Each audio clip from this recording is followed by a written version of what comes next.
పిత పుత్ర పవిత్రాత్మ నామమున ఆమేన్. ఈరోజు జూలై 4వ తారీఖు. మత్తయి సువార్త 9వ అధ్యాయము 14వ వచనం నుండి 17వ వచనం వరకు.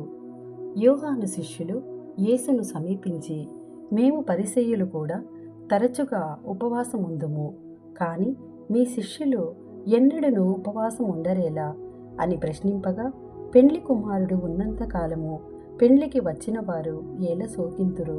పెండ్లి కుమారుడు వారి వద్ద నుండి కొనిపోబడు దినములు వచ్చును, అప్పుడు వారు ఉపవాసం చేయుదురు. పాత గుడ్డకు మాసిక వేయుటకు కొత్త గుడ్డను ఎవడు ఉపయోగించును?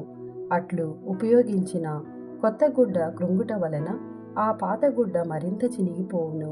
కొత్త ద్రాక్షారసమును పాత తిత్తులలో ఎవరు పోయుదురు? అటుల పోసిన ఎడల అవి పిగులును, ఆ ద్రాక్షారసము నేలపాలగును, తిత్తులు నాశనమగును.